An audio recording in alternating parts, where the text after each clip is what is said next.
It is not the mountain we conquer but ourselves. People do not decide to become extraordinary.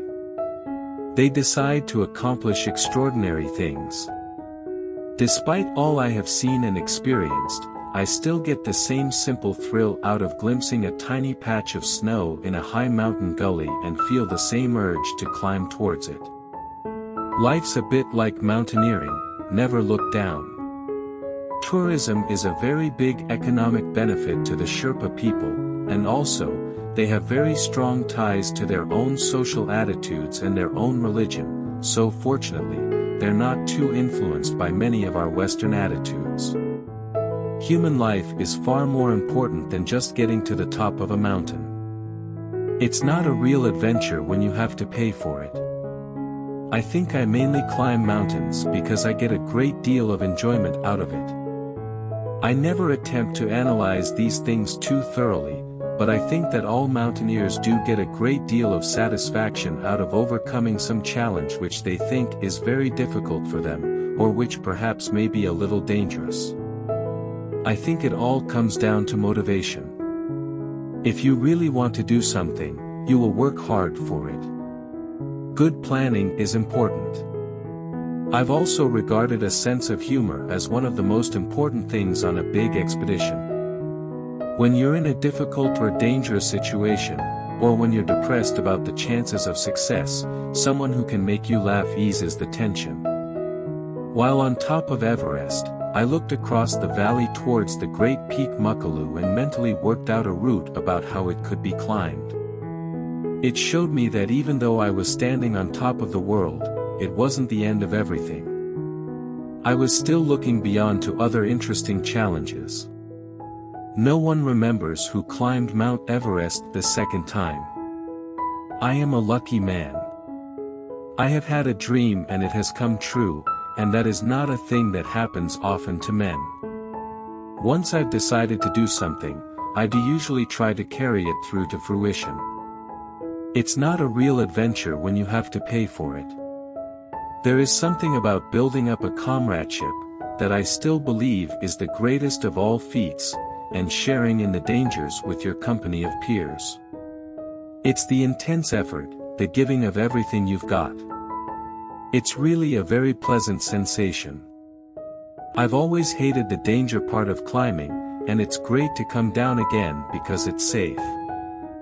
I have never regarded myself as a hero, but Tenzing undoubtedly was.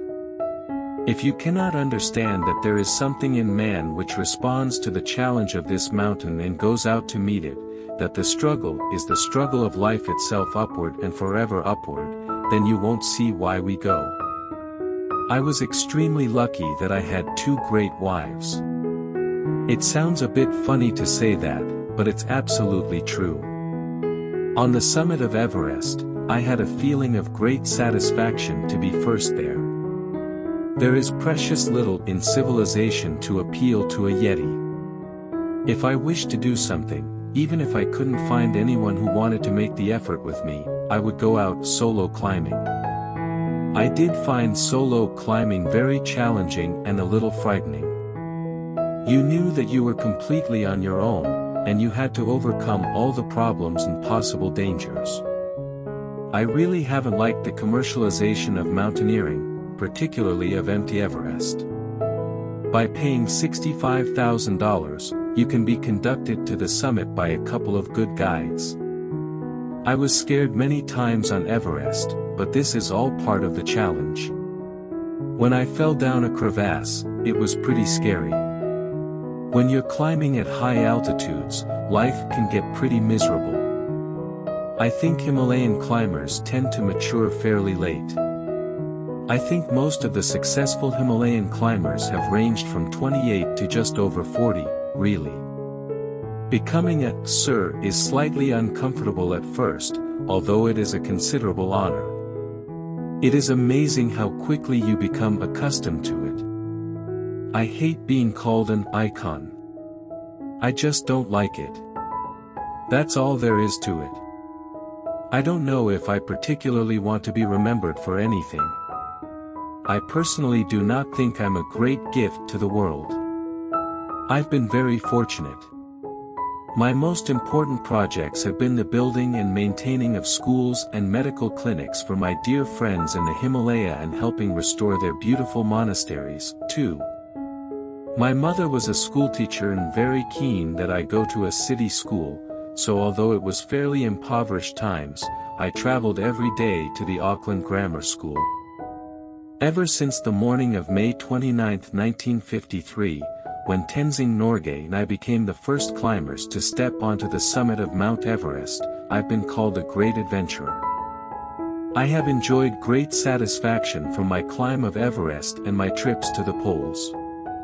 But there's no doubt that my most worthwhile things have been the building of schools and medical clinics.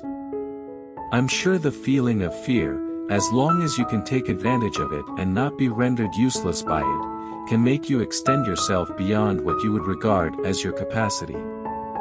If you're afraid, the blood seems to flow freely through the veins, and you really do feel a sense of stimulation. Nobody climbs mountains for scientific reasons.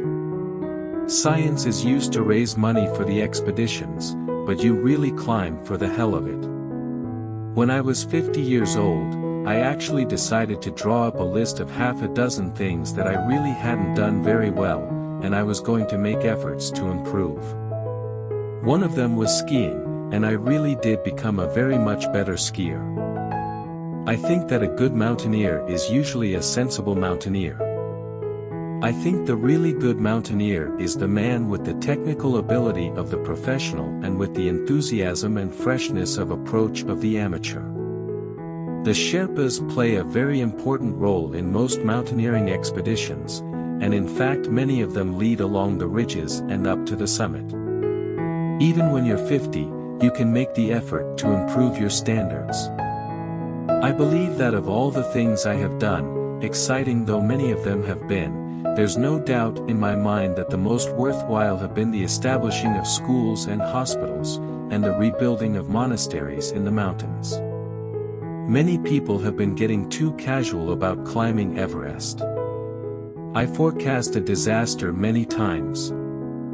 I don't spend a lot of time thinking about dying, but I like to think that if it did occur, that I would die peacefully and not make too much of a fuss about it. When I was climbing, I built up a close relationship with the Sherpa people.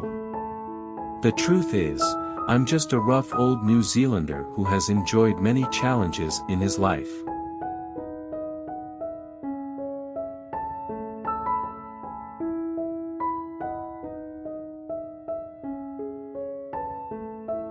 Which quotation do you like the most? Don't forget to subscribe.